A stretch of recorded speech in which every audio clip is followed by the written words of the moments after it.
동아시아 경제 위기라는 단어가 나오기 시작했습니다. 이것은요, 어쩌면 말입니다. 중국이나 일본이나 대만이나 또 우리나라나 지금 상황이 좋지 않은 것 같아요. 당장 대만은 뭐 특별한 이야기가 없지만 지금 대한민국이나 중국이나 일본은 이게 위기의 징후들이 굉장히 많이 나타납니다. 여러분, 이걸 한번 보세요. 위안 달러 환율이 6월 28일 현재입니다. 달러당 7.2445 위안입니다. 굉장히 많이 올라갔죠. 지금 7.2445 위안이라는 것은요, 작년 11월 1일에 7.3257 위안 그 다음입니다.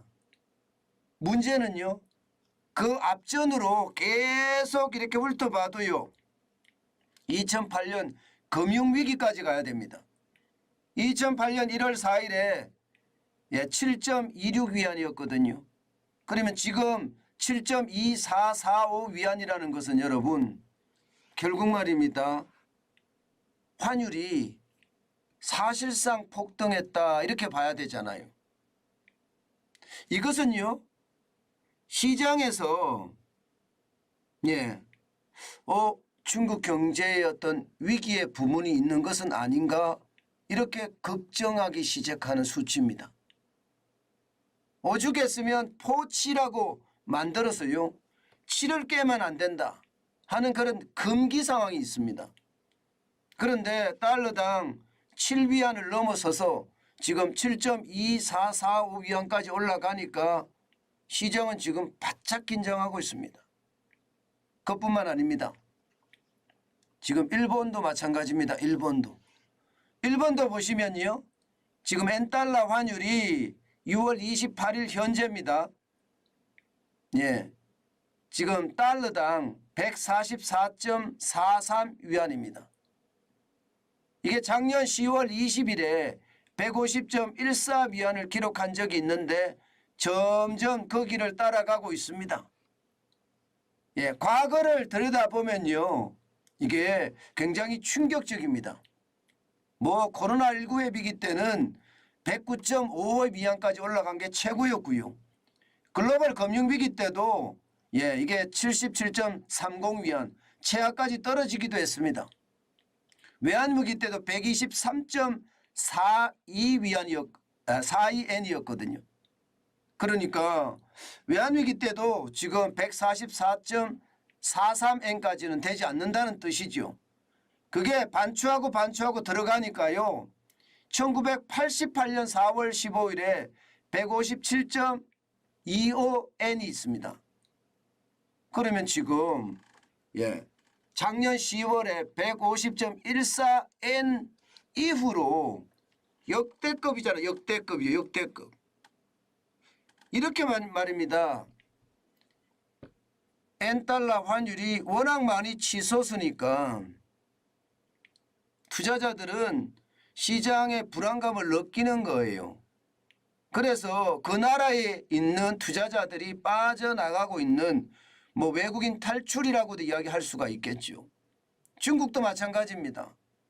외국인 탈출이라고 이야기할 수가 있을 겁니다. 게다가 더 충격적인 것은요, 작년 10월에 일본 같은 경우 엔달러가 150.14였고 위안 달러 같은 경우는 작년 11월 1일에 7.3257 위안이었잖아요. 이때는 말입니다. 보시는 것처럼 달러가 무지막지한 강세였습니다. 그 당시에 달러는요, 달러 인덱스라고 이야기하는 것, 달러의 가치를 나타내주는 지표거든요. 114.11까지 이게 올라갔었어요. 쉽게 말하면 6개 통화 대비해서 달러 가치니까 유로화, 가장 유로화가 많이 차지합니다. 비중이 50% 이상을 차지하고요. 엔화, 파운드화, 캐나다 달러, 스위스 프랑, 스웨덴의 크로네 이렇게 6개 통화거든요. 이 통화 대비의 달러 가치를 나타내는 이 지표가 워낙 강하게 올라갔습니다. 뭐 강달러가 아니라 킹달러, 심지어는 갓달러라고 이야기할 정도로 많이 올라갔을 때 위안화나 엔화의 환율이 폭등했거든요. 그런데 최근에는요, 여러분, 달러가 그렇게 강하지도 않습니다. 6월 28일 현재 달러 인덱스는 102.62를 기록하고 있습니다.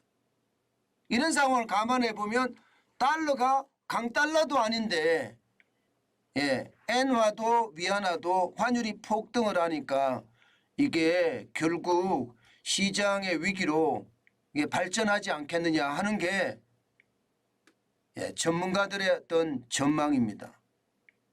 그만큼 말입니다. 충격적인 상황이 벌어질 수도 있다는 겁니다. 사실 중국이 아직까지는 세계의 공장이라고 이야기할 수가 있습니다. 점점 그 공급망이 뭐 동남아로 인도로 옮겨가고 있고요. 미국으로도 옮겨가고 있지만 현재까지는 중국의 어떤 경제 지위를 놓고 본다면 세계의 공장이라고 이야기할 수 있거든요. 그런데 중국의 공장들이 지금 상황이 나쁘다는 이야기예요.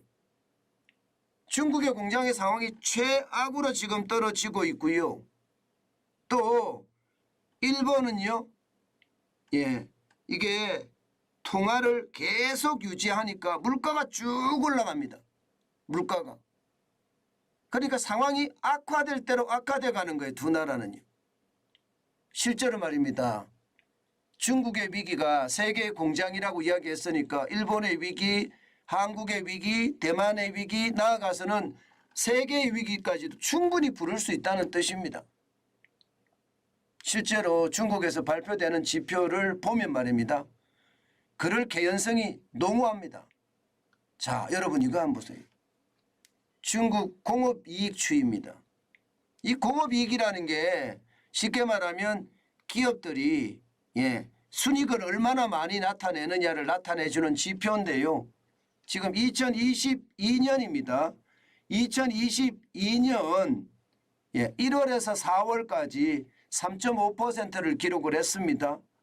그리고 1월에서 6월까지가 1%의 어떤 공업이익이 났어요. 그렇지만 1월에서 7월까지 합계를 보니까 이때부터 마이너스가 되기 시작합니다. 작년 7월부터. 작년 7월에 마이너스 1.1%였고요. 7월에서 8월 마이너스 2.1%고요. 쉽게 말하면 작년 내내 말입니다. 7월 이후에 공업이익이 마이너스를 기록합니다. 12월까지. 12월이 마이너스 4%예요. 문제는 1월에서 2월이 마이너스 22.9%까지 폭락했습니다. 와우, 이거는 굉장히 충격적입니다. 1월에서 3월까지도 21.4%가 떨어졌고요. 이게 안 올라갑니다. 1월에서 4월에도 20.6%예요. 조금 1월보다는 나아지지만 그래도 20.6이면 적은 숫자가 아니고요. 1월에서 5월도 18.8입니다. 마이너스입니다. 이것은 어쩌면 말입니다. 중국 공산당이 이야기하는, 중국 지도부가 이야기하는 중국 경제에 문제 없다 이 말에는요. 오히려 문제가 있다 이 말을 더 강조하는 것으로 보입니다. 사실 기업의 수익이 공업이익이니까 기업의 수익이 이렇게까지 떨어지면 이것은요 충격이 됩니다. 게다가 길어지면 길어질수록 더 충격이 되고요. 거기에 대한 기업들의 어떤 상황이 더 나빠질 수밖에 없다는 뜻이에요. 게다가 말입니다. 예상했던 대로 소매 판매가 늘어나지 않습니다. 지금 작년 4월에 상하이 봉쇄가 있으면서 소매 판매가 마이너스 11.1%가 줄어들었거든요. 올 4월에 18.4%가 늘어났지만 기저효과일 뿐입니다. 실질적으로는요. 이게 20%가 넘어갔어야 시장에서는 그래도 괜찮아 이렇게 용인할 수 있는 수치인데 그만큼 가지 못했고요. 5월에도 마찬가지 12.7%는 시장에서 이야기하는 수치까지 가지 못했습니다. 그러니까 공업이익이 떨어지는 거 소매 판매가 줄어들기 때문이다 이렇게 예상할 수가 있겠죠. 여기에다가 산업 생산도 시원치 않습니다. 지금 4월에 5.6까지 올라갔던 산업 생산이 5월에는 3.5로 다시 떨어지고 있습니다. 지금 이게 2023년 들어와서 2월에 산업 생산이 2.4%에서 3월에 3.9%, 4월에 5.6%까지 올라가기에 좀 좋아지나 했는데 다시 꼬꾸라지기 시작했다는 뜻이에요. 산업 생산이 꼬꾸라지면 결국 말입니다. 소비가 줄어든다는 이야기가 되는 거죠. 또 하나 있습니다. 산업 생산이 꼬꾸라지면 수출이 꼬꾸라진다는 이야기도 됩니다. 그러면 수출까지도 실제로 꼬꾸라집니다. 지금 5월에 중국 수출은요 마이너스 7.5%입니다. 작년 10월부터 시작해서 마이너스 행진을 계속하다가 작년 12월에 마이너스 9.9%를 기록한 이후에 3월에 14.8%까지 늘어났거든요. 그래서 좋아진다 했지만 4월에 8.5%로 줄어들더니 5월에는 급기야 마이너스 7.5%까지 꼬꾸라졌습니다. 그러니 시장에서는요, 이게 소비가 줄고요, 수출이 줄어요. 그러면 투자를 할까요? 투자를 안 한다는 뜻이에요. 투자를. 이렇게 되면 중국 경제는 예상했던 것보다가 더 충격이 올 수도 있다 이런 얘기가 되는 겁니다. 문제는 6월입니다. 6월에 중국은 금리를 다 낮췄죠. 이 금리 낮춘 것이 시장의 유동성으로 어떻게 번질까? 또 시장에서는요, 대출을 받아서 얼마나 경제를 활성화시킬 건가? 생산에 나서고 소비에 나설 것인가? 아니면 투자에 나설 것인가? 이것이 가장 중요한 항목으로 되는데 글쎄요 하는 게 지금 시장의 예측이에요. 그만큼 말입니다. 지금 중국 시장은 심상치 않다는 이야기예요. 중국 공산당이 1분기 4.5%보다는 더 성장한다 이렇게 이야기하지만 시장에서는요 고개를 갸우뚱갸우뚱하고 있는 겁니다. 그만큼 그 나쁜 상황이 환율에 반영된다는 뜻이에요. 환율이라는 게 그렇잖아요. 환율이 올라가고 내려가는 것은 수요와 공급의 법칙에 의해서 올라가고 내려가잖아요. 환율이 올라간다는 것은 더 많은 위안화를 주고 달러를 산다는 이야기예요. 더 많은 위안화를 주고. 그만큼 말입니다. 많은 사람들이 달러를 사서 해외로 도망간다는 뜻도 되는 거거든요. 사실 말입니다. 지금 중국은요. 지역은행을 중심으로 해서요. 지금 달러를 굉장히 많이 팔고 있습니다. 시장에다 내다 판다는 거예요. 그 쉽게 말하면 달러의 공급을 시장에다 굉장히 많이 하고 있습니다. 실제로 중국 인민은행도요. 지금 예상했던 것보다가 환율에 대한 이상 감지가 나타나니까 바짝 긴장하고 있는 모양새입니다. 왜냐? 시중에다 달러를 공급해도 지금 환율이 계속 올라가니까 거기에 대한 불안감이 굉장히 커진다는 이야기가 되는 거죠. 여러분, 지금 전체적인 흐름이나 모양새를 보면요. 아시아권에서 외국인들이 예상보다가 빨리 탈출하는 것은 아닌가 이런 두려움이 일기 시작한다는 뜻입니다. 그만큼 외국인들이 중국에서도 달러를 찾아서 환율이 계속해서 폭등하고 있고요. 일본에서도 지금 외국인들이 달러를 찾아서 환율이 폭등하고 있다 이런 얘기가 되겠습니다. 문제는요.